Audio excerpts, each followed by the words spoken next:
Iraq ने तकरीबन 2000 Syrian सैनिकों को वापस उनके देश भेज दिया। ये तस्वीरें उसी वक्त की हैं जब सीरियन सैनिकों को एक बस में चढ़ाकर इराकी सेना ने उनके वतन वापस भेज दिया। दरअसल ये वो 2000 सैनिक थे जिन्होंने सीरिया में तख्तापलट से कुछ ही वक्त पहले इराक में शरण मांगी थी। वो बतौर रिफ्यूजी इराक में आए थे, लेकिन अब इन्हें वापस इनके वतन भेज दिया गया है। अब इनके साथ क्या होगा, इनकी भविष्य पर तलवार लटक रही है। हालांकि इनकी वापसी को लेकर जानकारी ये दी गई है कि इनकी गुजारिश पर ही इन्हें वापस भेजा जा रहा है। इराक की तरफ से कहा गया है कि सीरियन पक्ष से बात करने के बाद 1905 सैनिकों और कुछ अधिकारियों को हमने आधिकारिक रूप से सीरियन सैनिकों के हाथ में सौंप दिया है। अल काइम बॉर्डर क्रॉसिंग पॉइंट पर सैनिकों को सीरिया की तरफ भेजा गया।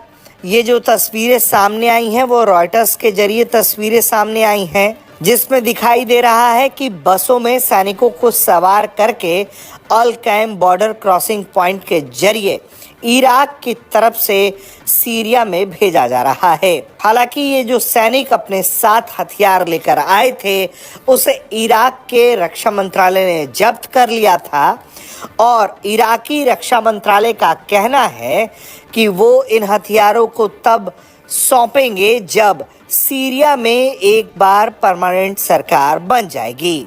बताया जाता है कि ये जो सीरियन रिबेल्स हैं, जब अहमद अल शारा ने दमश्क को सीज किया उससे कुछ वक्त पहले ही ये सैनिक इराक में दाखिल हो गए थे, क्योंकि उन्हें अपनी जान का खतरा था।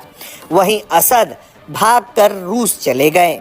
इसके बाद अब जानकारी ये सामने आई है कि सीरिया के जनरल कमांड, जिसकी मोर्चेबंदी खुद शारा ने संभाल रखी है, उन्होंने मोहम्मद अल बशीर को बतौर प्रधानमंत्री नियुक्त किया हुआ है मार्च तक।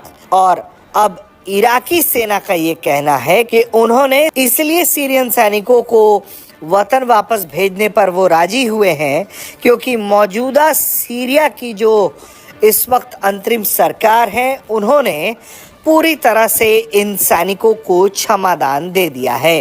अब देखना ये होगा कि मौजूदा सीरियन सरकार क्या वाकई इन सैनिकों को क्षमादान देती है या फिर उनसे वो किसी प्रकार का बदला लेती। ब्रेकिंग न्यूज सबसे पहले देखने के लिए सब्सक्राइब करें।